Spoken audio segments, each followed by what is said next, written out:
우리들이 마음을 하나로 해서 다 함께 걷고 있는 이 길은 어떤 길입니까?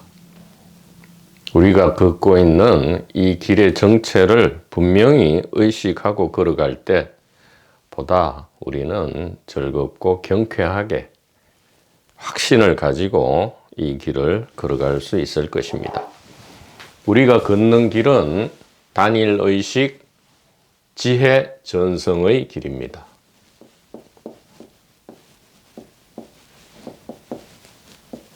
단일의식 지혜 전성의 길이다. 이렇게 말씀드릴 수 있습니다.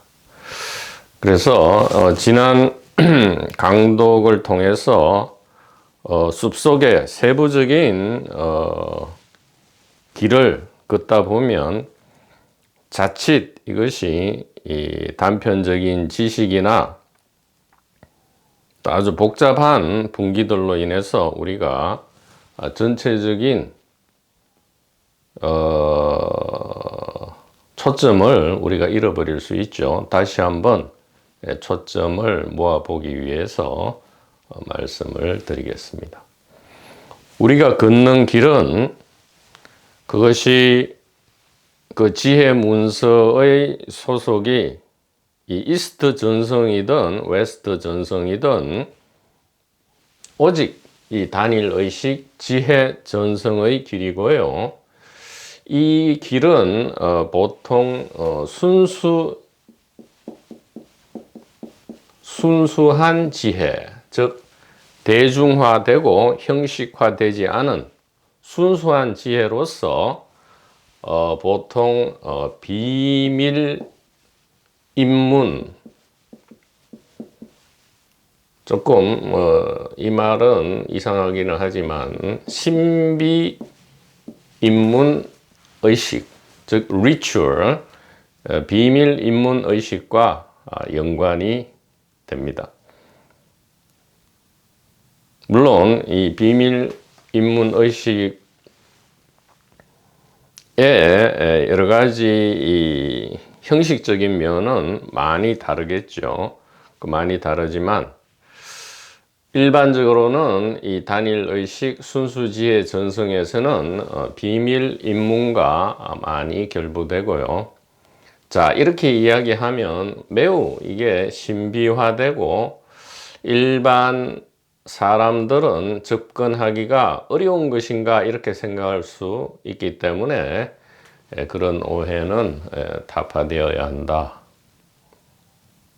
자, 그러면 이 단일의식 지혜 그리고 비밀 인문이 지향하는 목표점은 무엇이냐? 단 하나다 이 말이에요.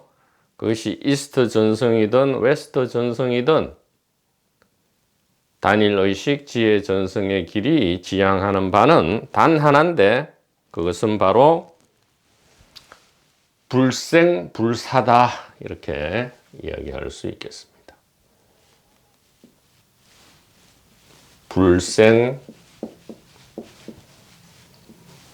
불생불사다. 좀 더 거창하게 이야기한달까 아니면 경전의 기록을 빌려서 이야기하자면 영생이죠. 영생이다. 서쪽에서는 영생이라 하고 동쪽에서는 해탈 자유다 이렇게 얘기하죠. 그래서 단일의식 지혜 전성의 길을 우리가 걷는 이유는 무엇인가? 그리고 부차적으로 비밀 인문 등을 통해서 무엇을 우리는 확인하고자 하는가? 바로 우리의 정체, 즉 불생불사, 영생, 해탈 자유를 우리는 확인하고자 한다 이 얘기죠. 이 세 개는 같은 얘기죠. 그래서 순수 지혜는 웨스트 전성에는 하나님 이렇게 표현되고요. 이스트에서는 단일 의식에 상응하게 만법 유식이다 이렇게 하죠. 그러니까 하나님, 그러니까 하나를 뜻하는 거죠. 그게 의식인지 뭐 마음인지 뭐 뭔지는 모르지만 신인지는 모르지만 어쨌든 하나다 이 말이에요. 통째 하나다 이 말이에요. 웨스트에서는 통째 하나다 이렇게 했고 이스트에서는 보다 구체적으로 이야기했죠. 만법, 물질 세계, 비물질 세계, 삶의 세계, 죽음의 세계 이 전체가 만법이죠. 만법이 전부 오직 하나의 의식이다. 이것이 지혜 전성 혹은 순수 지혜의 핵심이 되는데요. 자, 이 지혜를 우리가 듣고 가슴에 간직하게 되면 어떤 일이 일어나느냐? 바로 불생불사고 영생이고 해탈자유한다 이 말이죠. 자, 저것을 보다 구체적으로 이야기한다면 세 개로 나누어 이야기할 수 있겠죠. 바로 우리의 삶에서 어떤 일이 일어나는가, 또 우리의 이 죽음에서는 어떤 일이 일어나는가, 또 죽음 후 사후 세계에서는 어떤 일이 일어나는가, 이것이 우리의 관심이죠. 진솔하게 얘기해서 단일의식 지혜 전성의 길이 뭐 어떻든 말든 하나님이나 만법 육식이 어떻게 되든 말든 불생불산이 영생이니 해탈자유니가 어떻게 되든 말든 우리의 관심의 초점은 뭐예요? 당장 지금의 삶이 그러면 어떻게 될 것인가 이 말이에요. 당장 곧 들이닥칠 이 죽음과의 대면에서는 어떻게 될 것인가 이 말이에요.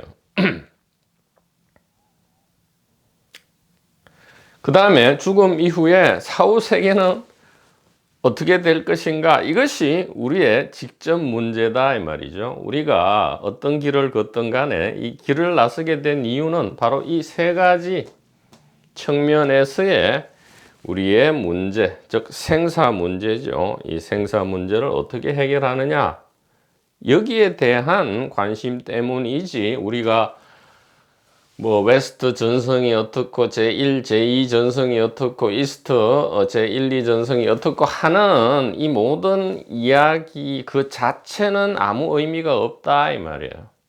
우리의 삶과 죽음 그리고 사후 세계에서 이러한 소위 말하는 지혜라고 하는 것이 어떤 작용을 하느냐 이 말이죠. 이것이 실제로 우리에게 중요한 일이다 이 말이에요. 삶에서 우리는 삶에서 주로 우리는 고통을 받고요. 죽음에 대한 공포가 있고요. 또 사후 세계에 대한 심판을 우리는 두려워하거나 알고 싶어 한다 이 말이죠. 자, 무엇을 하기 위해서요? 자유롭고 평화롭고 사랑 안에서 살기 위해서죠. 그래서 바로 본론을 이야기하면 이 도마복음 제1절 잠시 미리 본다면 이 도마복음 제1절 그리고 예수께서 말씀하셨다. 이 가리킴의 이해를 발견하는 사람은 그 누구나 죽음을 경험하지 않을 것이다.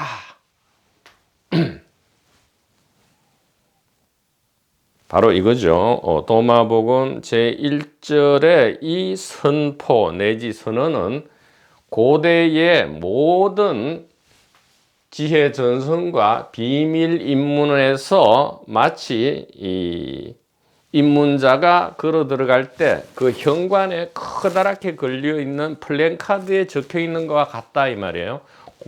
고대의 모든 입문에 단 하나의 목적이랄까 전달하고자 하는 이 지혜 메시지는 단 하나였다 이 말이에요. 불생불사 영생, 그리고 도마복음 제1절, 그 누구나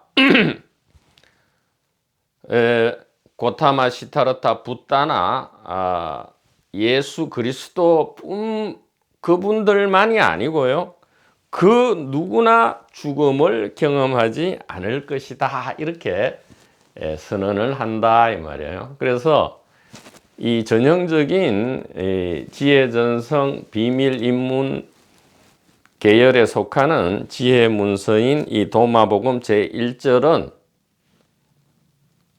고대에서 행해진 이 지혜전성 비밀인문의 전형적인 모습을 제1절에서 나타내고 있는 것입니다. 그 누구나 죽음을 경험하지 않을 것이다.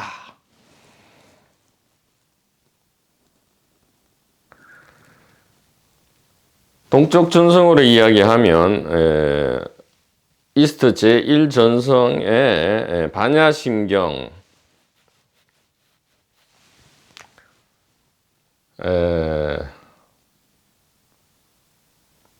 조견온 개공도 일체고액, 이렇게 얘기하죠. 그 다음에 무유공포, 안욕따라 삼맥삼보리, 똑같은 이야기를 한다 이 말이에요. 반야가 뭡니까? 지혜죠. 심경. 반야에 대한 지혜의 핵심을 전달한다 이 말이죠. 그래서 이스트나 웨스트나 이 지혜전성 비밀인문의 핵심은 뭐다? 바로 도마복음 제1절과 똑같다 이 말이에요. 그 누구나 죽음을 경험하지 않을 것이다. 그런데 비밀 인문이니만큼 실제로 입문했을 때에 그 핵심이 전달되고요. 지금 어떻게 보면 이 도마복음은 좀 일반적인 공개를 염두에 둔 문서죠. 그렇기 때문에 그냥 이렇게만 되어 있어요. 이 가리킴에, 즉 이러한 말들의 핵심을 발견하는 사람은 그 누구나 죽음을 경험하지 않을 것이다. 이러한 가리킴, 이러한 말들의 핵심을 발견하는 사람, 이렇게 하고는 구체적으로 이 가리킴 말씀의 핵심이 무엇인지는 구체적으로는 알려주지 않아요. 왜? 비밀 인문이고요. 순수 지혜의 전성이기 때문에 그렇다 이 말이죠. 자, 그러면 가리킴의 핵심은 무엇입니까? 발견되어야 될 지혜의 핵심은 무엇이에요? 이 지혜의 핵심이 발견되면 어떻게 된다 했죠? 죽음을 맛보지 않는다. 그러면 이 세 가지 우리가 관심을 가지는 분야에서 굉장히 좋은 일이 일어난다 이 말이에요. 우리가 원하는 일이 일어난다 이 말이죠. 어떤 일이 일어납니까? 삶에서 고통이 아닌 무엇이죠? 자유롭고 즐겁고 경쾌한 삶을 살 수 있다 이 말이에요. 자유롭고 즐겁고 경쾌한 삶을 살 수 있다. 아니, 아무리 돈과 권력과 여자와 남자가 많다 하더라도 항상 전혀 고통 없는 그러한 자유롭고 즐겁고 경쾌한 삶을 이 인간 물질 세상에서 어떻게 그것이 가능하겠습니까? 가능하게 되죠. 왜냐하면 2번, 3번이 완전히 달라지기 때문에 1번은 저절로 동반해서 부수적으로 고통이 이전과 똑같이 있더라도 이런 말이에요. 예, 견디기 힘든 이전과 똑같은 고통이 있다 할지라도 매 순간, 주어진 매 순간, 매 시간, 매일을 어떻게 산다? 자유롭고 즐겁고 경쾌하게. 마치 어제 죽었다가 오늘 다시 기회가 부여된 삶인 것처럼 살 수 있다 이 말이에요. 왜 그럴까요? 그것은 2번과 3번이 보정 내지 보험이 되기 때문이다 이 말이죠. 그냥 이 삶 자체로만 이렇게 될 수는 없어요. 이 전체가 연계되어 있기 때문에 그렇다 이 말이에요. 삶이 이전의 고통이 그대로일지라도 자유롭고 즐겁고 경쾌하게 된다 이 말이에요. 왜 그런가? 2번과 3번이라는 참으로 상상조차 하지 못했던 보정, 보험이 들어지게 된다 이 말이죠. 어떤 경우에요? 이 지혜 전성 비밀 인문이 귀와 가슴에 간직될 때에 보증보험이 들어지게 되는 것이다 이 말이죠.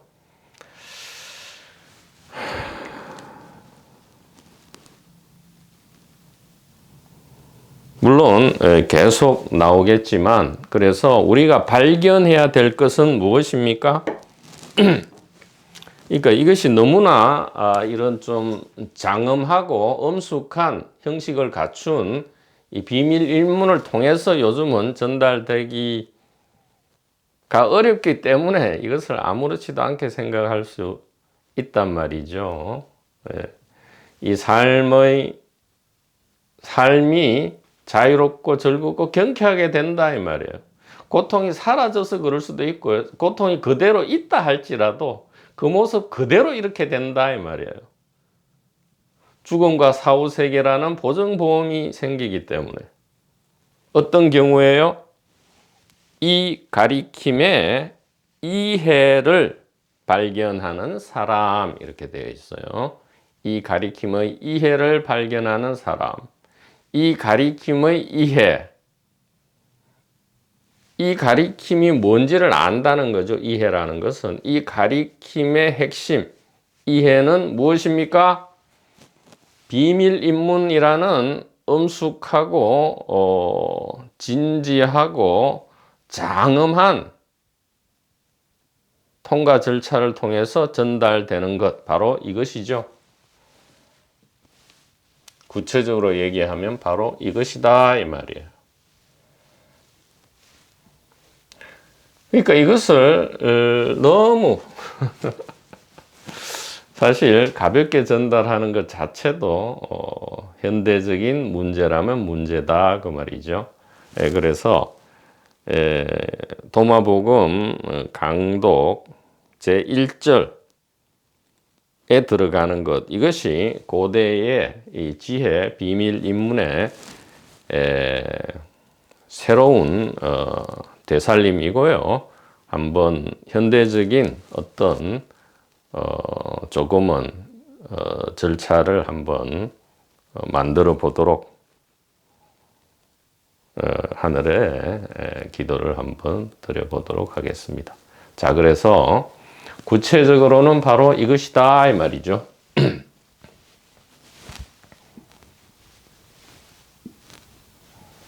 자, 이것을 발견하는 사람은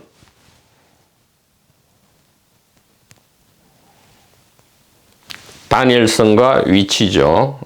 바로 이것을 발견하는 사람은 우리는 이미 발견을 했습니다. 그러니까 놀랍죠.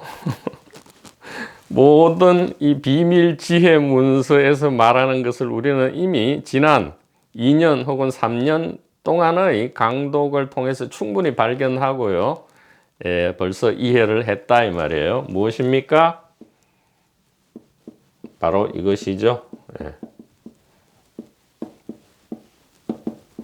자, 이것을 발견하는 사람은 바로 이것이죠.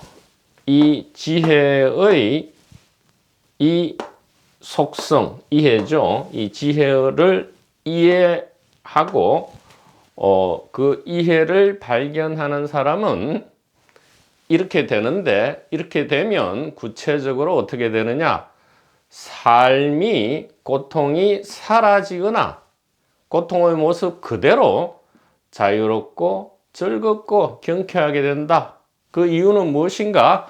죽음이 공포가 아니라 엄청난 기대와 희망과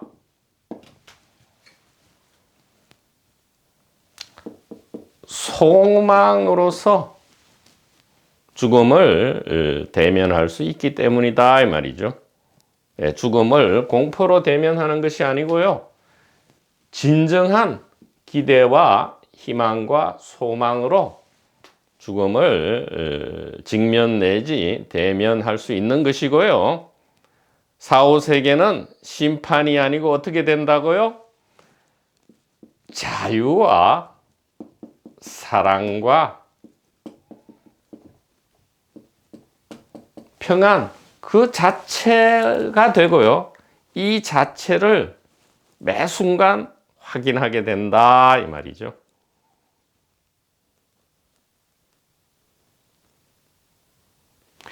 죽음이 더 이상 공포가 아니고요. 사후세계가 더 이상 심판이 아닌 것은 어떻게 알게 되었습니까?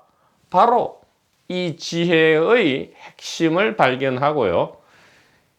이 지혜에 입문했다 이 말은 지혜를 확실히 듣고 알고 이해하고 풀려나서 마음에 가슴에 확신을 가지게 되었다 이 얘기죠. 이것이 입문입니다. 자, 그렇게 해서 우리가 지금 이야기하고 있는 것에 다시 한번 우리가 긋고 있는 이런저런 지혜 문서를 텍스트로 해서 우리가 모여서 같이 나누고 있는, 같이 긋고 있는 이 길이 도대체 무엇을 위한 것인지 다시 한번 선명하게 의식하고 또 우리의 초심 발심을 다시 한번 기억하기 위해서 지금 다시 한번 리마인더를 보다 좀 선명하고 간략하게 해 보았습니다.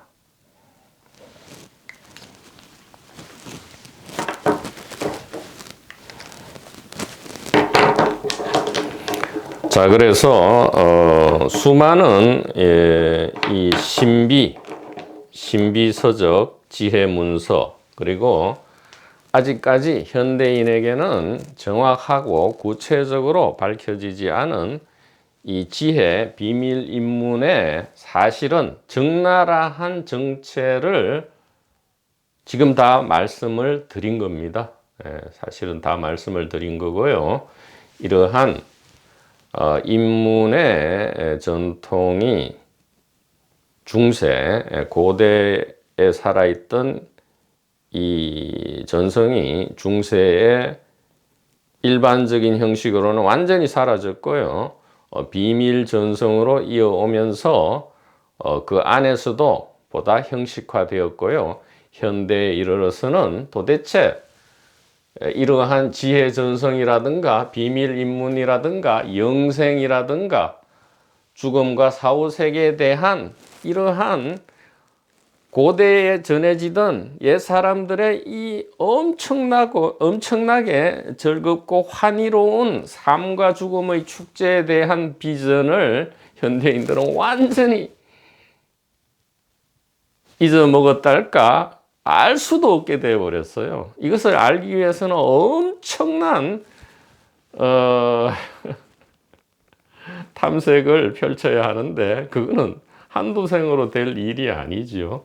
한두 생으로 그러한 탐색을 펼칠 수가 없다 이 말이에요. 그래서 현대인들은 지금과 같은 이런 이야기를 들으면 마치 이 판타지가 펼쳐지는 듯한 그러한 느낌을 받을 수도 있는데 전혀 그렇지 않다 이 말이죠. 그래서 이것이 참 안타까운 일인데 본래 우리의 삶은 어떻게 전개돼야 되는가 하면요. 그래, 이게 벌써 이게 BC 500년에 이미 이 고대는 누구나 즐겁게 살고 엄청나게 환희롭게 죽었던 이 생명 축제가 BC 500년 되면 벌써 엉망진창이 되어 가지고요. 이 많은 생각들이 구체적으로 진짜 화신으로 나타나서 이 길을 자세하게 알려줄 수밖에 없었다 이 말이에요. 자, 본래 우리의 원형적인 삶은 뭐예요? 삶은 늘 즐거워야 돼요. 가볍고 즐겁고요. 죽음은 절대 공포가 아니고요. 기대와 희망과 소망으로 가득 차 있어야 되고요. 죽음 후 세계는 전혀 심판이 아니고요. 자유와 사랑과 평안 그 자체가 돼야 된다 이 말이죠. 즉 육체적 삶에서의 자유, 사랑, 평안보다 10배, 100배는 더욱 선명하고 즐거운 그러한 자유와 사랑과 평안 안에서 사후 세계를 살고요. 죽음을 기대와 희망으로 직면하고요. 삶을 즐겁고 경쾌하게 사는 것. 이것이 너무나 당연한 삶이었는데 엉망진창이 되었고요. 현대에 와서는 이것은 마치 무슨 판타지 세계나 있을 법한 꿈의 세계에서도 잘 없는 그러한 일이 되어버렸고요. 그래서 이 고통, 삶의 고통과 죽음의 공포와 사후의 심판을 이용해서 사악한 이 무리들이 이런 것을 이용해서 더욱 사람을 쇠뇌시키고 가스라이팅 시켜가지고 더욱 고통과 공포와 심판을 두려워해서 옴짝달싹하게 하지도 못하게 만드는 이러한 시스템이 이 현대에 와서 구축되어 있는 것은 오히려 이것이 너무 더 놀랍고 신비한 일이다 이렇게 말씀드릴 수 있습니다. 고대의 지혜 전성과 비밀 인문이 신비한 게 하나도 아니죠. 이 고대의 지혜 전성과 비밀 인문의 결과는 그냥 삶이 즐겁고요. 죽음이 희망차고요. 사후 세계가 사랑 그 자체가 되는 이것인데 현대에 와서 오히려 이게 고통, 공포, 심판이 되어 가지고 막 80억의 사람이 굉장히 이것을 완전히 믿고 있고요. 오히려 이 지혜 전성 비밀 인문의 이 당연한 삶이 마치 판타지 소설인 양 취급하는 이 현대적 풍토가 오히려 더욱 신비하고 미스테리하다. 어찌하여 현대 80억의 인구는 어떤 인문을 했길래 도대체 삶이 온전히 고통으로 점철되어 있고 죽음은 완전히 공포고 사후 세계는 심판을 받는다. 이렇게 되어버렸는지 도무지 진짜 이것이 더욱 신기한 일이 되어버렸다. 우주에 있는 삶의 형태 중에 이러한 지구에서의 지구는 뺄게요. 뉴 에이지 냄새가 나기 때문에 이 인간의 삶이 이렇게 되어 있는 것 자체가 오히려 매우 희귀하고 희유한 일이다. 이것이 오히려 더 미스테리하다. 그럼에도 불구하고 인류는 이것을 해결하려고 총매진을 하지 않는다 이 말이에요. BC 500년부터 오히려 거꾸로 간다 이 말이죠. 이것을 해결하기는커녕 더욱 고통과 공포와 심판을 심화시키는 방향으로 인류는 진행해 왔고요. 현재에 이르렀다.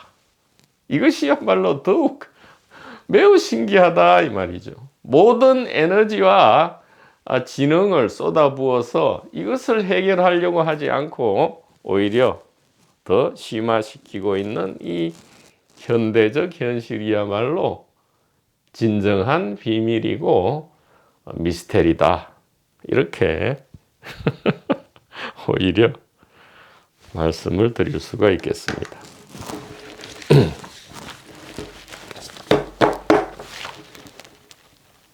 자, 왜 이 말씀을 초두에 이렇게 드렸냐 하면은 지금 웨스트 제1분기와 제2분기를 하면서 이스트 전성에서는 나오지 않는 여러 가지 조금은 처음 들어보는 단어들, 그러니까 메시아라든가 지혜 전성이라든가 비밀 인문이라든가 신비 인문 등등의 이야기를 듣고는 혹시 뭐 추측이나 상상에 의한 어떤 지식 전달인가 이런 식으로 오해를 하실까봐 전혀 그런 것이 아니다라는 말씀을 드리기 위해서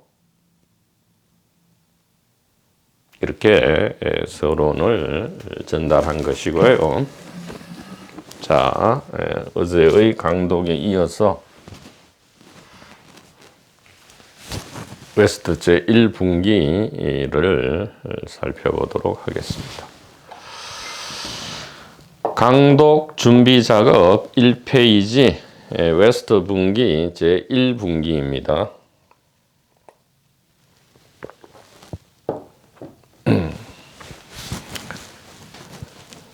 그래서 이 도마 복음과 예수 그리스도 전성은 어떤 맥락 하에서 이해돼야 되느냐 이 말이죠. 바로 이 의의 교사죠. 마카비 전쟁과 이 하스몬 왕조 BC 168년에 마카비 전쟁과 그를 통한 하스몬 왕조 유대 왕조죠. 유대의 독립 왕조가 성립되는 시기와 똑같이 이 하시딤 전성이 일어났다 했죠. 하시딤 경건한 사람들이 광야 사막 아라비아로 나가서 저 순수 지혜 전성을 유지하고자 했습니다. 왜냐하면 유대 안에서도 매우 대중화 형식화되었고요. 또 이 헬레니즘이 들어오면서 매우 유대인들이 생각할 때 신성모독적인 행위가 강요되었기 때문에 순수 지혜를 지키고자 광야로 나간 사람들, 아라비아가 사막이고 사막이 광야입니다. 이 광야로 나간 사람들을 하시딤, 경건한 사람들이라 하고요. 여기에 대표적인 인물이 의의 교사다 이 말이죠. 정의의 스승이다 이 말이에요. Teacher of Justice입니다. 의의 교사. 경건한 사람들의 대표 상징이죠. 대표 상징으로서의 Teacher of Justice. 정의의 선생님 혹은 의의 교사 이렇게 됩니다. 묘하게도 이 의의 교사의 이름은 그 어떤 기록에도 나오지 않고요. 다만 의의 교사라고 수많은 기록에 나오고 있습니다. 아마도 이름은 전혀 필요가 없겠죠. 이름은 개인과 개인적 동기를 상징하는 것이기 때문에 개인적 이름은 사실 필요 없고요. 우리한테도 필요 없죠. 필요가 없다 이 말이에요. 그래서 의의 교사, 다른 말로 하면 이 의식 그 자체인, 단일 의식 그 자체인 어떤 전달자가 있었고요. 이 의의 교사는 당시에 이 유대 민중들이 유대의 신앙심 깊은 진지한 사람들이 몹시 존경하고 따르는 그러한 사람이었다. 그리스에 있었던 피타고라스 역시 이집트에 건너가서 지혜 비밀 입문을 한 뒤에요. 추후에 바빌론과 인도 등지를 바빌론에는 이제 잡혀갔죠. 바빌론의 페르시아의 습격을 받아서 이집트에 있을 때 바빌론의 포로가 되어 갔다가 그 이후에 인도 등지를 여행하면서 수많은 지혜 전성을 탐구하고요. 입문하였던 이 피타고라스. 그래서 피타고라스 교단의 교조가 되죠. 우리가 피타고라스를 단순히 수학자로 알고 있지만 이 피타고라스의 모습 한 300~400년 전이죠. 의의 교사의 300~400년 이전에 이 그리스에 있었던 이 고대 그리스의 피타고라스의 이 모습과 행적이 매우 이 의의 교사와 닮아 있다. 그도 그럴 것이 같은 전성 계열에 속해 있기 때문에 그렇다. 이렇게 말씀드릴 수 있고요. 이 의의 교사는 유대 전성에 따라서 사실은 제사장 메시아가 되고요. 왕 메시아로서는 이 하스몬 왕조에 요나단이라고 있었습니다. 유대 하스몬 왕조에 요나단 왕이 있었는데 이 요나단이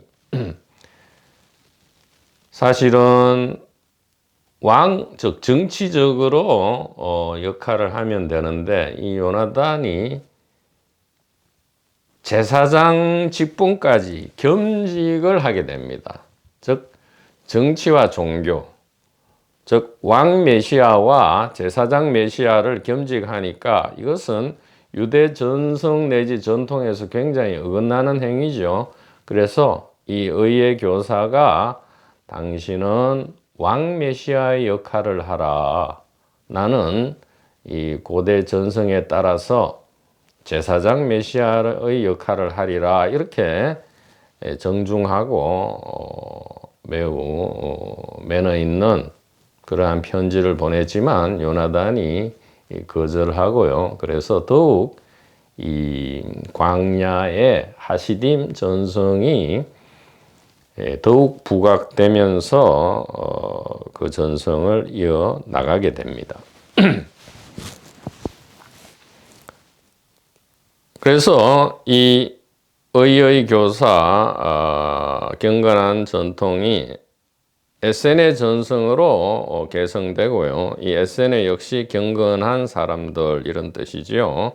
이 에세네 전성은 주로 어디를 중심으로 했냐 하면 이 광야, 사막, 즉 아라비아라고 불리는 광야 사막에 나가서 즉 이 소위 말하는 이 대중과 현실 세속에서 멀어지는 거죠. 출세속이다 이 말이에요. 에세는 그러니까 순수하게 진짜 출가한 사람들이죠. 광야 사막 아라비아에서 생활하면서 탐색하고 공부하고 하는 그러한 그룹 공동체였고요. 그러면 바리새는 뭐였느냐? 처음에 하시딤에 있다가 떨어져 나와서 대중 속으로 들어간 거죠. 대중 속으로 들어간 것이고요. 사두개는 뭐냐? 이 성전 중심에 그러니까 하스몬 왕조의 왕과 제사장 겸직을 찬성하면서 그와 타협한 그룹을 사두개라 하지요. 그래서 요즘 말로 하면 사두개는 그냥 이 세상 타협 종교고요. 바리새는 도판 종교판, 즉 세상과 다르다라고 표방하지만 결국에는 대중영합적인 이 종교판 도판이고요. SN에는 그야말로 대중 종교도 아니고 도판 종교판도 아니고요. 고대의 순수 지혜를 지키는 그러한 그룹이었다. 자, 이 그룹의 본거지는 어디냐? 한 곳이 아니고요. 여러 군데 나눠져 있다 이 말이에요. 그 장소가 바로 사해 인근에 있는 쿰란 지역과 그 다음에 다마스쿠스, 다메섹이라 하죠. 시리아 지역에 있던 이 다마스쿠스, 그 다음에 사해 인근의 쿰란, 그 다음에 예수 그리스도가 성장했다는 이 나사렛 등지가 이 에센의 공동체가 있었던 장소다라고 현재까지 연구된 곳이고요. 그 외에도 많았겠죠. 그러나 지금 여러 가지 기록이나 고고학이나 교차 검증을 통해서 확인된 것이 이 다마스쿠스, 쿰란, 나사렛 정도가 이제 밝혀진 것이지요. 그래서 바리새인 바울, 즉 사도 바울이 되기 전에 바리새인 사울이 이 박해를 하러 지향해서 간 곳이 바로 다마섹이죠. 다마섹을 왜 갔겠어요? 여기에 에세네 그룹의 본부 내지 부본부가 있었기 때문이다 이 말이에요. 다마스쿠스에. 그래서 나중에 바울이 이 아라비아에 가서 3년을 지냈다라는 이 갈라디아서에 나오는 이 말 뜻이 이제 해석이 될 수 있는 것이죠. 자, 이 에센의 전성은 세례 요한으로 개성됩니다. 세례 요한의 여러 가지 이 광야 생활이라든가 물로 세례를 주는 것 등등은 사두개, 바리새와는 확연히 구분되고요. 요세푸스의 이 기록, 유대 역사학자죠. 이 요세푸스의 기록에 의해서도 이 세례 요한은 에센의 전성의 계승자다라는 것을 알 수 있고요. 이제 중요한 우리 강독의 주인공이신 이 예수 그리스도, 당시 유대 이름으로는 요수아 벤 요셉, 즉 요셉의 아들, 벤은 아들이란 뜻이죠. 요셉의 아들인 예수, 요수아죠. 조슈아, 요슈아, 여호수아, 벤 요셉이 이 전성을 이어받게 되는 것이고요. 여기서 이어받았다라고 하면 예수 그리스도께서 이 에센의 전성에 입문해서 그 에센의 전성에 그러니까 입문자다, 거기에서 완성된 어떤 존재다라고 지금 확언을 하는 건 아니고요. 분명히 그 입문자일 수도 있고요. 아니면 그 입문 이후에 다른 길로 접어들어서 그 다른 길로 접어들게 된 이유는 알 수가 없죠. 그래서 에센의 전성을 어느 정도는 수용하되 독자적인 어떠한 전성을 계시했는지 여부는 지금 확언은 할 수 없지만 분명한 사실은 이 여호수아 벤 요셉, 예수 그리스도 역시도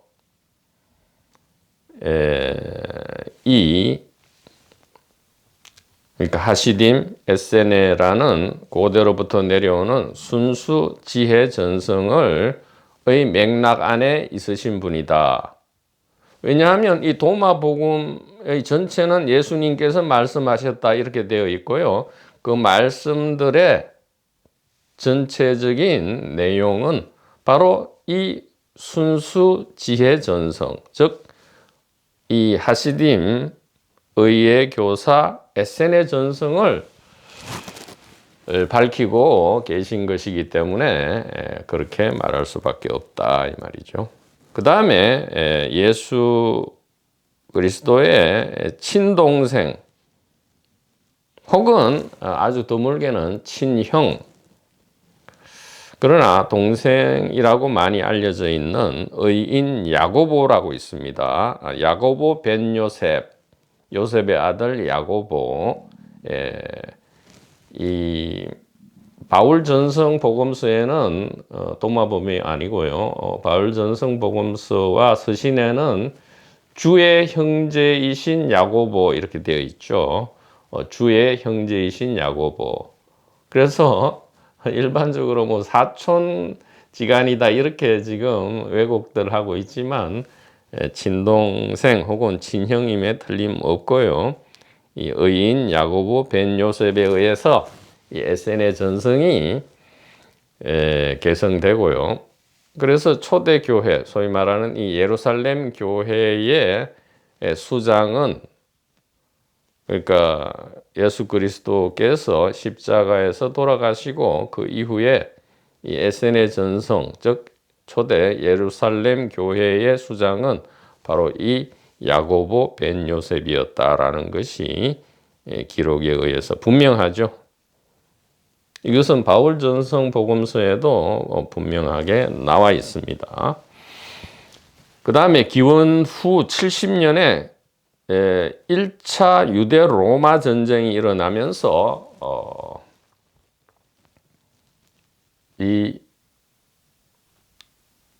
완전히 유대라는 국가는 이미 없었죠. 로마의 식민지였으니까요. 그런데 유대라는 이 사회, 공동체 자체가 완전히 멸망하게 됩니다. 기원 후 70년에 1차 유대 로마 전쟁에 의해서 유대 사회라는 이 공동체 자체가 완전히 소멸해 버리고요. 그 결과로 이 에센의 사두개라는 이 유대 분파, 젤로파도 마찬가지죠. 유대 분파인 이 에센의 사두개파가 외형적으로 완전히 소멸해 버립니다. 그리고 남아있는 것은 바리새파는 살아남게 되죠. 바리새파만이 살아남게 되어서 그 이후에 유대교는 이 바리새 랍비 전성으로 이어지게 되고요.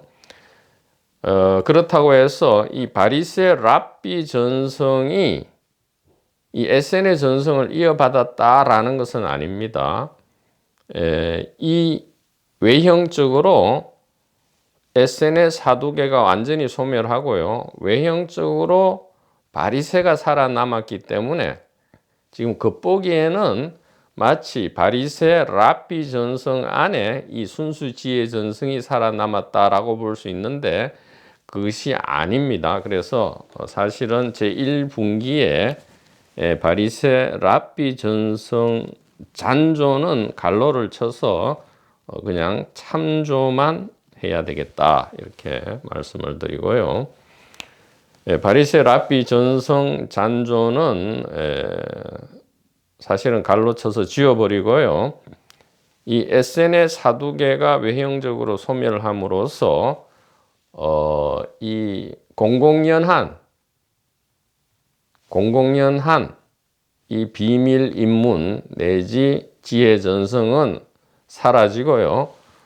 진짜 순수하게 이제는 비밀 전성으로 이 제1분기 이 지혜 전성이 이어지게 됩니다. 자, 2페이지로 들어가죠.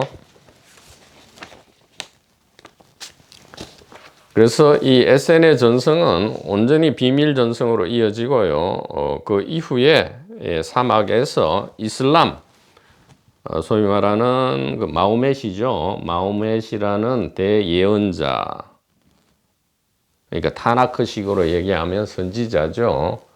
대선지자가 나타나서 이슬람교가 성립되고요. 이 이슬람교 내부에서 신비전성인 수피즘이라고 있습니다. 이슬람 신비 전성을 수피라 하는데, 이 수피점에 의해서 이 순수 지혜 전성이 명맥을 이어가게 됩니다. 물론 수피점 안에만 이어지는 것은 아니고요. 하시딤 에센의 예수 그리스도 이 전성은 여전히 비밀 전성으로서 여전히 이어지게 되고요. 다만 이제 외형적으로 다시 부활했달까 되살아난 전성 모습이 이 이슬람 안에서의 신비 전성인 수피점이다, 이렇게 말씀을 드릴 수가 있겠습니다. 자, 이렇게 비밀로 전성되다가 중세 십자군 전쟁 중에 다시 이 비밀 전성이 공개적으로 한번 발견이 되고요. 여전히 그 이후에는 비밀 전성으로 이어져 오고 있다, 이 말이죠. 이렇게 비밀 중간중간에 수피점도 나오고 또 재발견되었는데, 왜 이것이 다시 이전처럼 공개적인 전성으로 이 사회에 출현하지 않았느냐? 이것은 제2분기 때문에 그렇다, 이렇게 볼 수 있어요. 웨스트 제2분기의 영향 때문에 제1분기는 현 시대까지도 비밀 전성으로 올 수밖에 없는 것이다, 이렇게 말씀을 드릴 수 있습니다.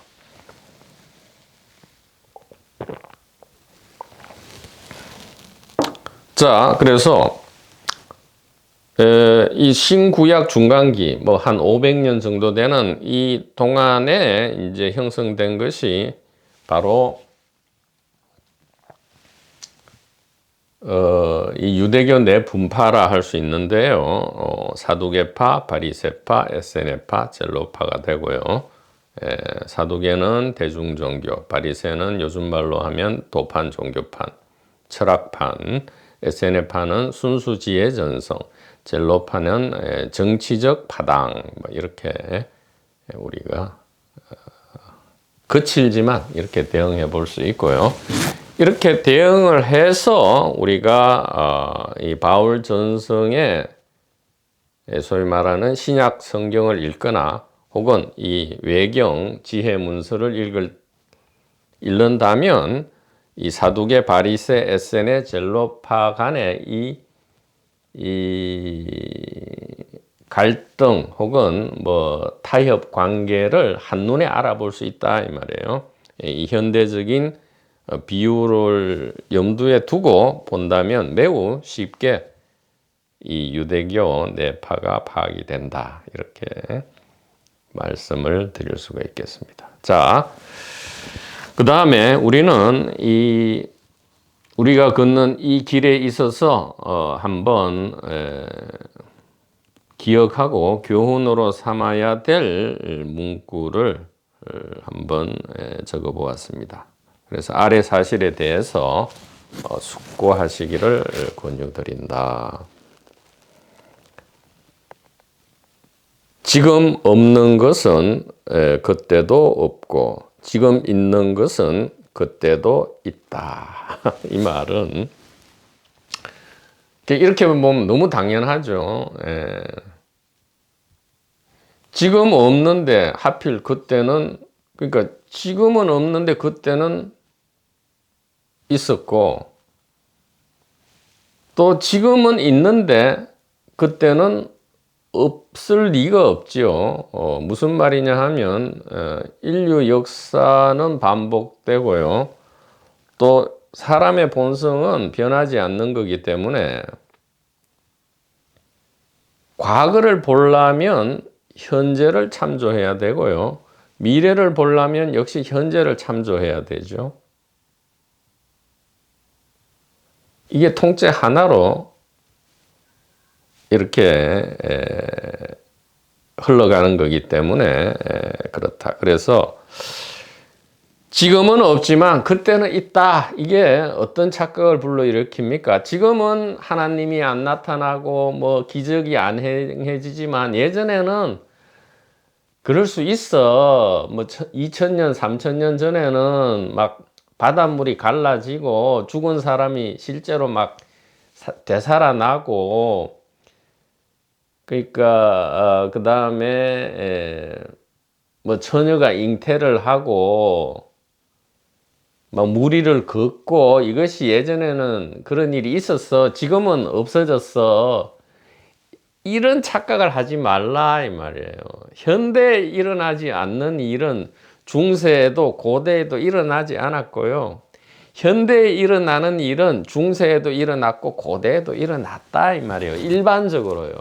디테일하게는 물론 다르겠지만 일반적으로 현대에 일어나는 일은 중세 고대에도 일어났었고요. 일반적으로 현대에 일어나지 않는 뭐 현대에는 전혀 기적이 안 일어나잖아요. 그러면 중세나 고대에도 기적은 일어나지 않았다 이 말이에요. 그럼 죽음과 부활의 그 많은 그 수많은 기록과 또 수십억 지금 뭐 기독교 인구가 한 20몇 억 30억 정도 된다 했을 때에 24억인가 25억이 그 많은 사람이 믿는 그 사실을 왜 당신은 아니라고 지금 합니까? 이렇게 하지만 그것은 죽음과 부활이라는 것을 잘 보시면 이 사도 바울은 부활을 심령의 부활 이렇게 했단 말이에요. 영적인 부활. 그러니까 spiritual body의 부활을 얘기했단 말이에요. 즉 육체는 죽고 영으로 부활한다. 이것은 비단 어떤 소위 말하는 성인이라든가 뭐 수행자만이 그렇게 되는 게 아니고요. 모든 사람은 이 육체가 완전히 비활성화되고 기능이 정지하면 이 아스트랄체가 3일 내지 3일 12시간 후에 기능을 그러니까 의식 감각 기능을 완전히 활성화한다는 것이 수많은 기록에 나와 있고요. 바울이 이야기한 부활은 영적인 부활, 심령의 몸의 부활이죠. spiritual body, astral body의 부활을 얘기했고요. 물론 그 뒤에 이제 실제 육체 부활 이론이 어디서 생겼느냐? 그것은 바울 서신 뒤에 또 다른 바울의 계승자이기는 하지만 바울과는 완전히 다른 보다 급진적이고 과격한 교의를 펼친 이 복음서의 저자들에 의해서 공간복음 즉 마가, 마태, 누가와 요한복음 이 복음서 저자들에 의한 급진적인 교의가 되겠고요. 이것이 로마 당시의 세계 제국이고 중세를 석권한 이 로마에 의해서 받아들여졌기 때문에 이것이 세계적으로 믿어진 것이다. 이렇게 말씀을 드릴 수가 있습니다. 그래서 진실로 이 사실에 대해서 숙고를 해야 합니다. 지금 없는 것은 그때도 없고요. 지금 있는 것은 그때도 있다 이 말이에요. 지금 없는 것은 무엇입니까? 말도 안 되는 그런 기적요. 육체로 죽고 영으로 부활 이것은 말이 되죠. 그러나 육체로 죽고 다시 육체로 다시 부활한다. 이것은 지금 없잖아요. 그럼 그때도 없다 이 말이에요. 자, 지금 무엇이 있습니까? 대중 종교가 있고 그것을 무슨 혁명한다고 도판 종교판이 있고 철학판이 있고 또 이 매우 정치적인 그룹이 있고 또 이와 달리 이 순수하게 지혜를 탐구하는 그룹이 지금 현대도 있잖아요. 있듯이 왜 중세 고대에는 없었겠습니까? 당연히 있겠죠.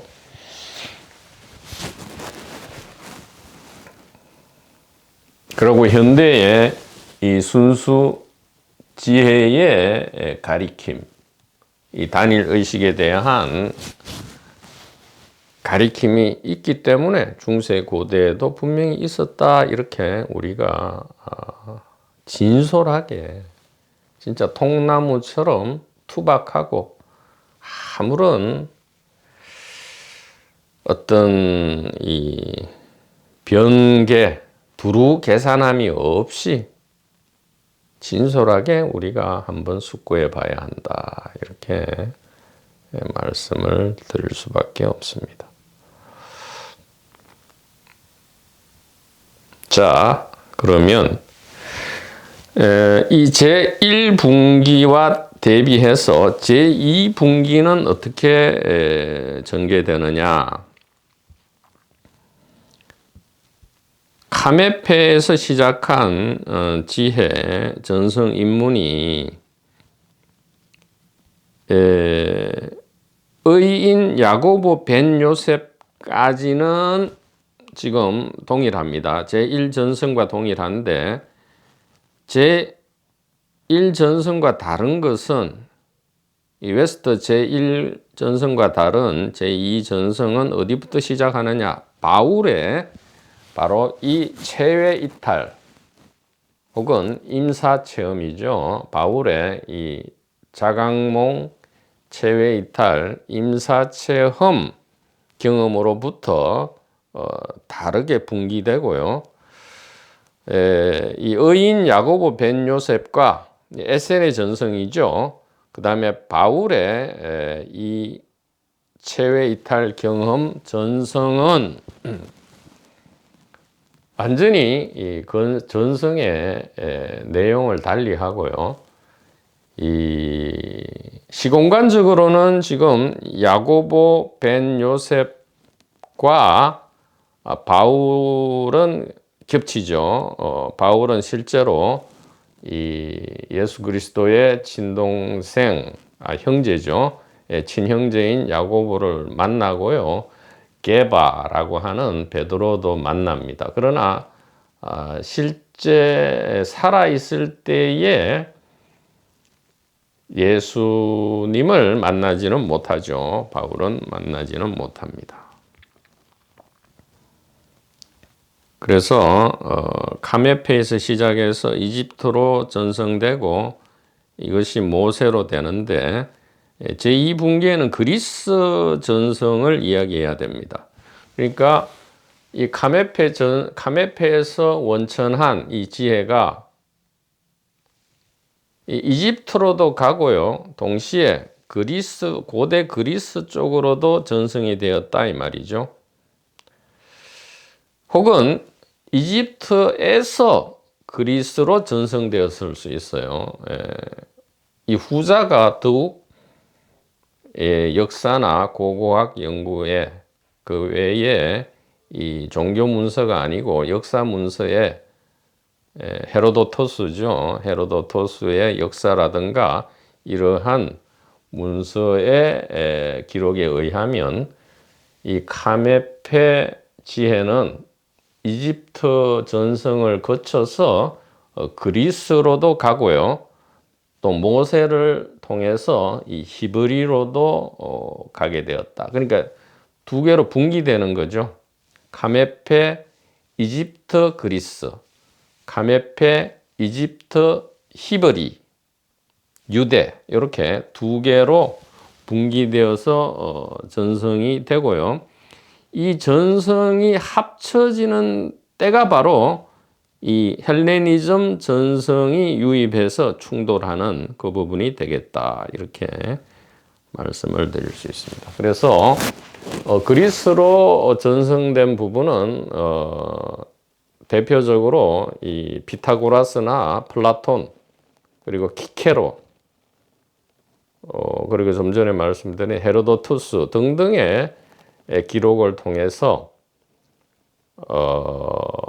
이 사람들이 전부 이집트 비밀 인문 혹은 그리스로 계승된 엘레우시스 비밀 인문이라 하죠. 엘레우시스 비밀 인문 혹은 이집트의 원형 그대로의 비밀 인문에 대해서 자세히 기록해 놓았죠.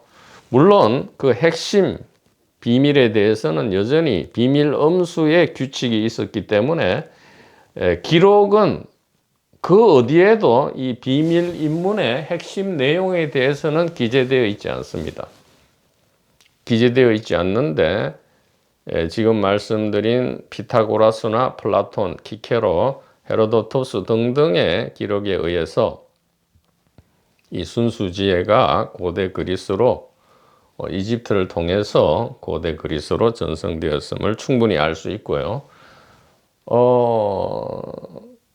인문의 목적은 똑같단 말이죠. 이스트 전승이든 웨스트 전승이든 바로 서두에 말씀드린 이 삶과 죽음 그리고 사후 세계에 대한 이 비전을 메시지를 전달하는 것이었다. 그 구체적인 방법은 우리가 추측할 수 있지만 전번에 말씀드렸듯이 여러 가지 자연 약물을 사용한다든가 아니면 장음하고 엄숙한 그런 형식을 갖추어서 즉 의식 요소죠. 리추얼 엘레멘트를 갖추어서 시행한다든가 해서 이 고대의 카메페의 비밀 지혜를 전달했다. 이렇게 말씀을 드릴 수가 있습니다. 그래서 의인 야고보 벤 요셉까지는 제1분기랑 똑같고요. 이제 바울의 체외 이탈 경험에서 시작되는데 그러면 이 바울 전성이 오로지 체외 이탈 경험에만 근거하느냐? 그렇지는 않고요. 이 바울이란 사람 역사적 존재 실제로 존재했죠. 이 바울의 여러 가지 이 관련 기록을 열람해 보면 이 바울 전승의 근거는 크게 세 가지로 요약할 수 있겠습니다. 바울 스스로 본인이 열심인 바리새파였다 그렇게 하고요. 이 스승으로서 가말리엘이라는 아주 이 바리새파의 굉장히 존경받는 스승이죠. 이 가말리엘의 문화에서 바리새 지혜를 배웠다 이렇게 이야기합니다. 그리고 바울은 로마 시민권자고 그 출신 지역이 이 아나톨리아 반도 소아시아의 다소죠. 타르수스라는 데를 고향으로 하는데 이 타르수스는 이 헬레니즘적인 신앙과 종교와 철학이 매우 활발하게 연구되고 전달되던 그러한 장소였다 이 말이죠. 그러니까 이 지식인 엘리트에 속하는 이 바울은 이 헬레니즘, 즉 고대 그리스의 플라톤과 피타고라스가 입문했다는 그 외에 키케로와 헤로도토스가 기록으로 남긴 이 비밀 지혜 입문에 대해서 매우 정통하게 잘 알고 있었을 것이다 이 말이죠. 이 비밀 지혜 입문에 대해서 매우 정통하게 잘 알고 있었을 것이다. 그 다음에 이 체외 이탈 체험, 요즘 말로 하면 체외 이탈 체험인데 이 체외 이탈 내지 이 자각, 몽 혹은 임사 체험을 통해서 당시에 부활한 예수님을 만났다 이 말이죠. 부활한 예수님을 만난 이후에 회심을 했다 이렇게 하죠. 크게 회심을 하고요. 보통은 예를 들어 바리새파의 입장에서 지금 신흥하는 이 나사렛 예수 운동이죠. 그때는 기독교인이란 개념이 없기 때문에 저기 유대인이 아닌 이 이방인들에게 포교를 한 것이 바울이 회심 이후에 이제 한참 지나서 전도를 하기 시작한 것이 이제 그 뒤에 이제 기독교라고 이름 붙여진 것이기 때문에 바울이 바리새파로 있는 동안에 바리새인으로 있는 동안에 기독교인을 박해했다는 것은 말이 안 되죠. 그러니까 이게 너무 엉터리가 많단 말이에요. 그러니까 실제로 바울이 박해한 것은 무엇이냐? 이 에센의 순수 지혜 전성 그룹을 박해했다. 즉 바리새파로서 의의 교사 예수 그리스도 야고보 에센의 지혜 전성파를 좀 박해했다.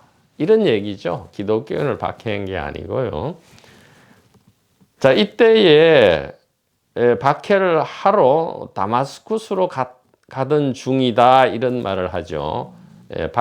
이 기독교인 아니고 그러니까 이 에센의 전성 그룹을 박해하러 가려고 다마스쿠스로 가는 도상에 부활한 예수님을 만났다.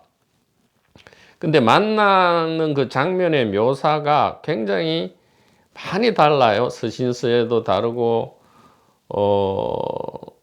복음서에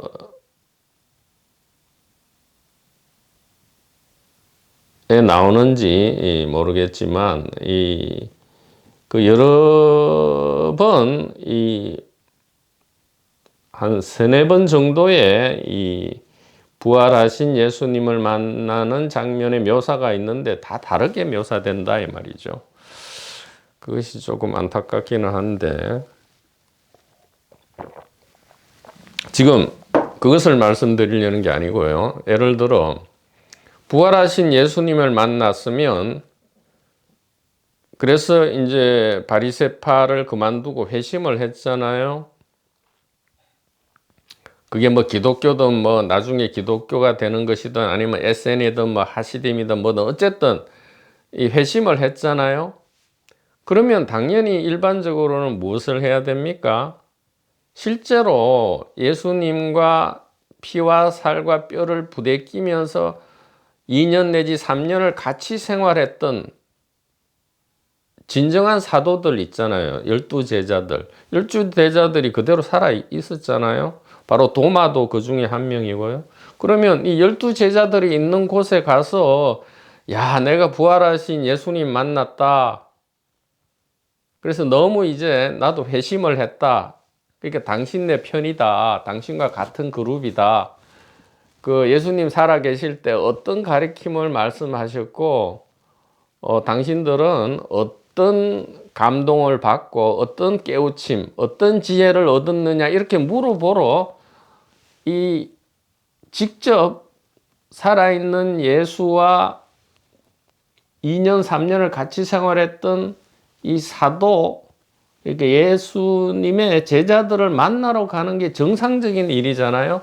누구라도 그렇게 해야 될 거 아닙니까? 그런데 바울 스스로 서신서에 뭐라고 썼냐 하면 나는 다마색 도상에서 부활하신 예수님을 만난 이후로 예루살렘에 가서 그 유명하다는 그 사도들 기둥 같은 여김을 받는 그 사도들을 일체 만나지 않고 아라비아로 갔다 이렇게 합니다. 기묘하죠? 아라비아로 갔다. 근데 이미 이 전체적인 맥락을 알고 있는 우리로서는 당연하죠. 이 의의 교사, 세례 요한, 그 다음에 예수 그리스도, 의인 야고보로 이어지는 이 전성의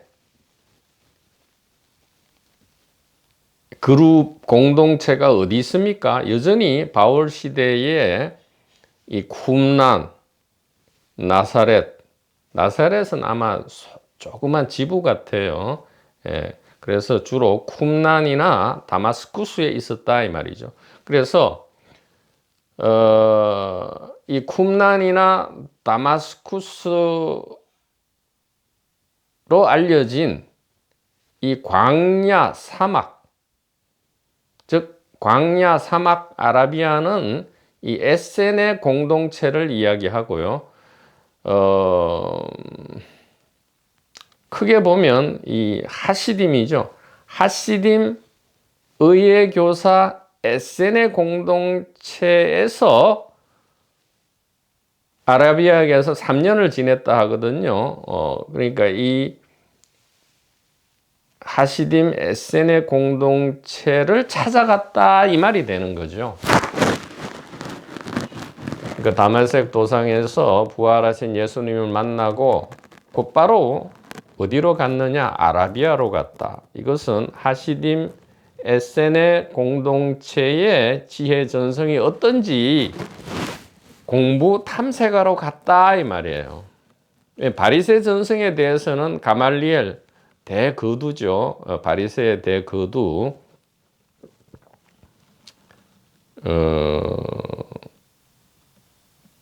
인 가말리엘 문화에서 충분히 배웠고요. 또 그리스 신비 전성 내지 신화 철학에 아주 정통했고요. 단지 이번에 궁금하고 잘 모르겠는 것은 바로 이 하시딤 에센의 전성이었죠. 그래서 여기 이 전성을 배우고 알아보기 위해서 이 에센의 전성의 본거지인 광야로 갔다 이 말이죠. 이 에센의 전성에 정식으로 입문하기 위해서는 3년의 기간이 필요합니다. 정식 회원이 되기 위해서는 3년의 기간이 필요하다고 되어 있죠. 그래서 아라비아에 가서 3년을 지난 연후에야 이 사도들을 만나러 예루살렘으로 갑니다. 바울은. 그러나 사도 전체를 만나지는 않고요. 이 예수의 형제인 야고보, 의인 야고보와 게바, 베드로를 만나게 됩니다. 그리고 참으로 놀라운 말을 하는데 지금 내가 전달하는 복음, 심지어 나의 복음이라 하죠. 바울이 스스로 밝히는 나의 복음은 사람에게서 배운 것이 아니고 오직 부활하신 예수 그리스도로부터 내가 배운 것이다 라고 엄청난 말을 하고요. 심지어는 이 사도들을 뭐라 하죠? 예수님께 직접 배운 직제자들을 바울은 어떤 권위와 어떤 확신에 차서인지는 모르지만 심지어 사도들의 특히 베드로죠. 이 베드로를 심하게 꾸짖기까지 합니다. 뒤에 가서는 심하게 꾸짖고 또 이 예루살렘에 가서 이 예수님 제자 형제들과 제1차 회의를 할 때에 즉 할례 문제라든가 이 유대인의 율법 준수 등의 할례와 유대인 율법을 이방인들에게도 적용시킬 것인가로서 예루살렘 회의가 벌어지는데 여기에서조차도 특별하게 예수 그리스도의 형제나 직접 제자, 12제자 그룹에 전혀 논박당하거나 밀리지 않고요. 오히려 자기 확신에 찬 어떤 이 지혜의 신앙을 그대로 드러내고 있습니다. 바울은. 그 근거가 어디인지 이 밥통 스피커도 예전에 매우 궁금했어요. 어떤 확신과 어떤 믿음으로 그냥 다메섹 도상에서 신비 체험을 했다 이 말이죠. 요즘 말로 하면 체외 이탈 체험을 한 것으로 보여지는데 이것만으로 예수님께 직접 배운 제자들을 이렇게 관계할 수 있을까? 이런 방식으로 관계할 수 있을까? 이렇게 생각을 해봤는데 뒤에 여러 가지 탐색을 통해서 선명하게 밝혀지게 된 거죠. 왜냐하면 이 세례 요한과 예수 그리스도의 지혜 전성의 본거지인 바로 이 하시딤 에세네 전성이 고스란히 살아있는 아라비아에 가서 직접 3년간 탐색하고 공부를 한 바울이기 때문에, 그러니까 직접 가르침을 받은 거랑 마찬가지죠, 어떻게 보면. 그래서 특별히 사도들이라든가 사람들로부터 내가 배운 것은 하나도 없다, 이렇게 얘기할 수 있었던 거죠. 그래서 물론 이 사도 바울이 지금 이 에세네 공동체의 정식 회원이 입문은 한 것 같아요. 입문은 했는데 그 공동체 규율을 100% 지키고 정식 회원이 됐는지 여부는 사실 부정적입니다. 네거티브하죠. 왜냐하면 바울은 여러 가지 면에서 신앙적인, 그리고 지적인, 그리고 심지어는 어떤 신분적인 어떤 자부심이 분명히 있었다고 보여지기 때문에 어떤 독자적인 길을 개척했으리라, 이렇게 여겨집니다. 자, 이것은 옳다 그르다, 나쁘다 좋다 이야기가 아니고요, 그저 사실을 최대한 묘사하는 것이기 때문에 듣는 번님 여러분들께서는 다른 오해는 없으시기를 간곡히 부탁드립니다. 그래서 바울의 이 다른 제2분기, 바울에 의해서 시작된 이 다른 제2분기는 그 근거가 무엇이냐? 세 가지가 됩니다. 그러니까 이 바리새 전성, 그 다음에 고대 그리스 비밀 전성, 그리고 바로 바울의 신비 체험, 요 세 가지를 근거로 해서 완전히 제1전성과 다른 제2전성이 출현하게 됩니다. 다시 말씀드릴게요. 바리새 전성, 그 다음에 고대 그리스 신비 입문 전성, 그리고 바울의 신비 체험,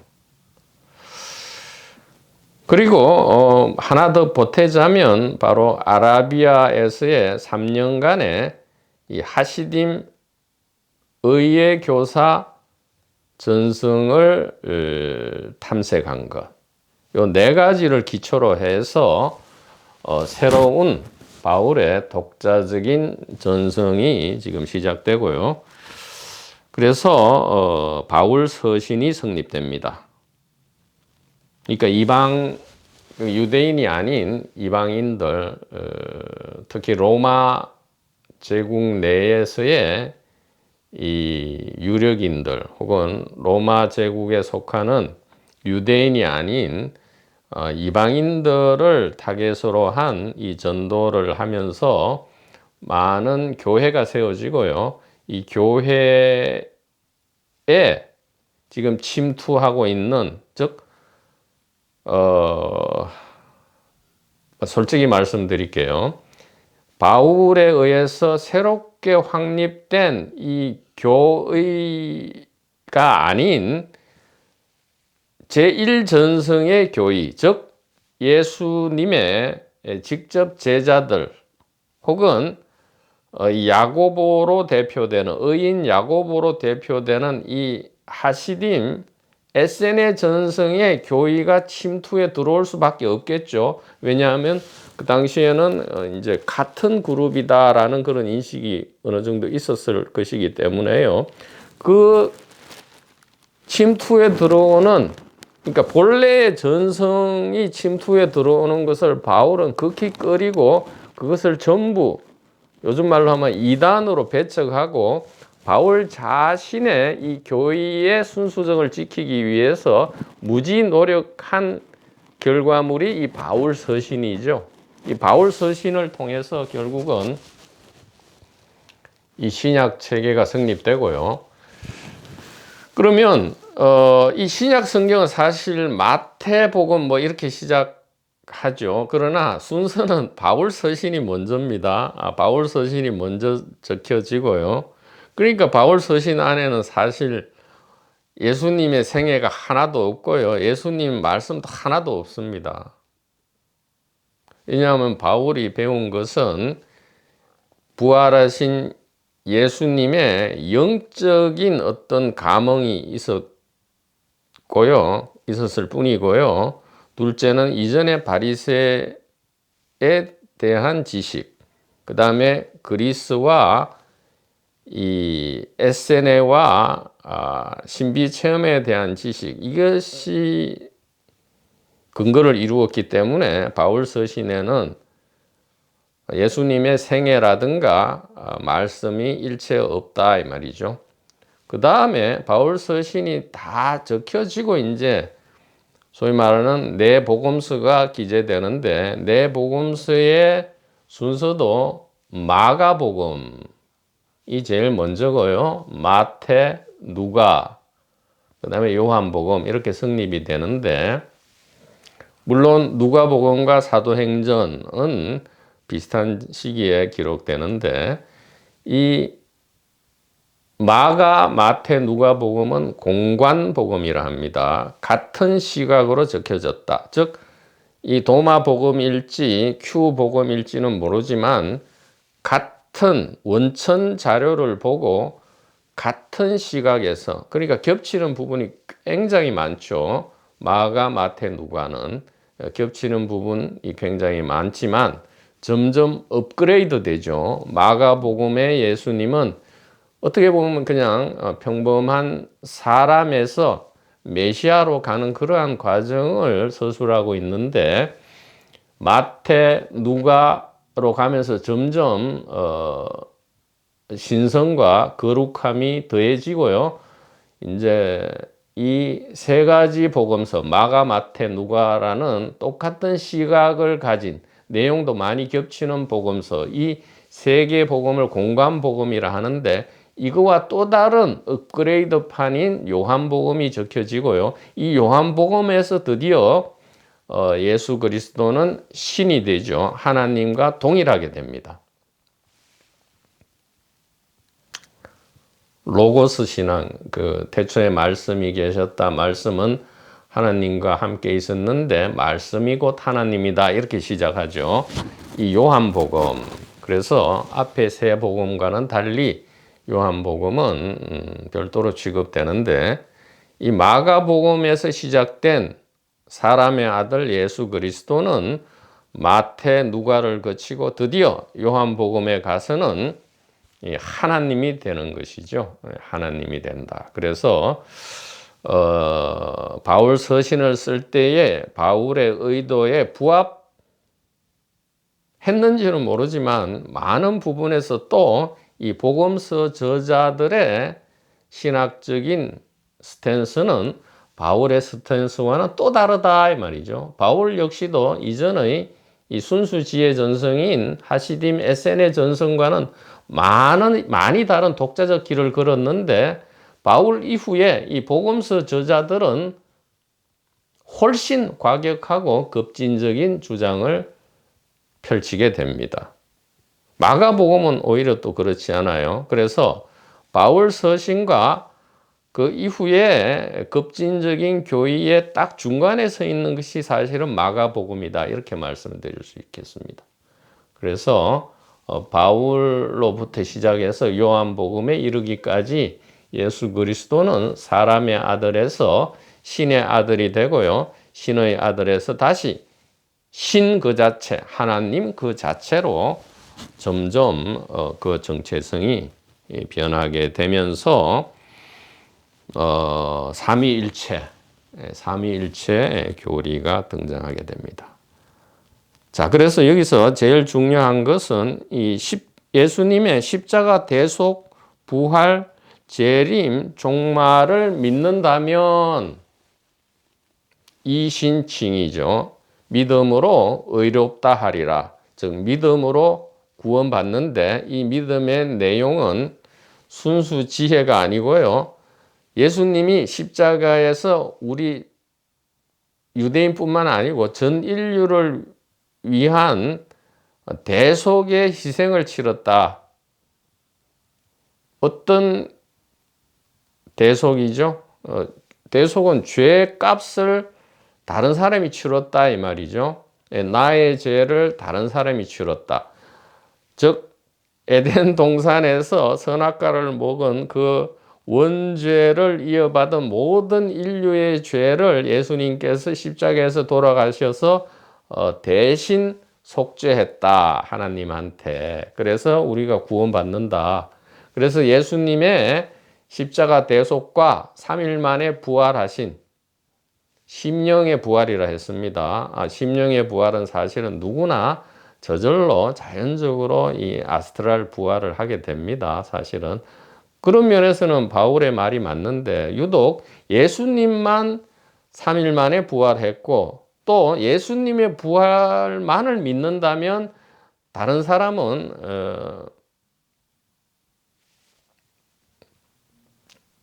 자기 스스로 자기 메시아가 되거나 자기 부활 혹은 자기 지혜로 구원받는 게 아니고요. 이 예수님의 대속과 부활만을 믿는다면 그것으로 의롭다 하리라. 즉 구원받는다라는 이신칭이 교리가 확립되고요. 그러니까 제1전성과 확연히 달라지죠. 제1전성은 뒤에 우리가 여태까지도 얘기했고 또 뒤에 도마복음을 보면 알겠지만 자기 구원입니다. 자기 메시아고요. 자기 부활이고 자기 죽음, 자기 부활, 자기 메시아, 자기 구원이죠. 왜 그래요? 단일 의식이니까요. 의식의 단일성과 그 위치에 대한 이 지혜. 이것은 영생을 이야기하는 것이고요. 삶과 죽음과 사후 세계에 있어서의 확연히 다른 그런 시각을 우리에게 그런 의식을 우리에게 제공하는 것이기 때문에 완전히 다르다 이 말이에요. 그래서 전성지혜가 아닌 예수 십자가 부활 이신칭이 구원론이 서서히 출현하게 되고요. 이 바울 서신 이후에 마가, 마태, 누가의 공관복음과 드디어 예수님은 하나님과 동일하다라는 요한복음이 성립되게 되면서 신약이 성립합니다. 자, 이 신약이 성립함으로써 그냥 끝났다면 별일이 없었겠죠. 아마도 로마의 개입이 없었다면 여전히 이 본래의 이 지혜 전성이 다시 이 세상에 출현했을 것인데 그렇지 않고 이 로마가 AD 300년대에 이 바울의 이 교의를 그러니까 종교라고 할까요? 바울과 이 사복음서의 교의를 로마의 국교로 선포함으로써 그래서 온전하게 정치, 경제와 이 종교가 결합된 사회가 탄생하고요. 여기로부터 중세가 시작되죠. 중세가 시작됩니다. 정치, 경제, 종교가 하나로서 돌아가는 중세가 시작되고요. 그래서 로마에 의해서 신약의 정경이 확립됩니다. 로마의 정치적 영향 하에서 공의회라 하죠. 로마 국교화 이후에 공의회에 의해서 쉽게 말씀드리면 이전에 아직까지도 여전히 잔존해 있는 이 순수 지혜 전성 그룹의 이 지혜 문서, 즉 이 도마복음을 위시한 요즘은 외경으로 분류되는 이러한 문서들과 신앙 그룹을 정통파로 인정할 것인지 아닌지에 대한 격렬한 투쟁과 논쟁이 있은 연후에 로마의 정치적 영향 하에서 현재 우리가 보고 있는 이 정통파라는 이 가톨릭과 신약의 정경이 성립이 되게 됩니다. 그렇게 되면 이 정통파가 아닌 것은 전부 이단이 되고요. 그러니까 아리우스파라 합니까? 그 다음에 외경이라 합니까? 이런 것들이 전부 이단 내지 이단 문서가 되어 버리고요. 그래서 지금 이 정치, 경제와 종교가 한 몸이 된 이 가운데 확립된 교의와 문서만이 이제 정통과 정경이 이제 되는 거죠. 그렇게 되는 겁니다. 자, 이 이후에 대중 종교로서의 이슬람이 성립하고요. 물론 여기서는 그 수피즘을 이야기하는 게 아닙니다. 대중 종교로서의 이슬람은 제2분기로서 성립되고요.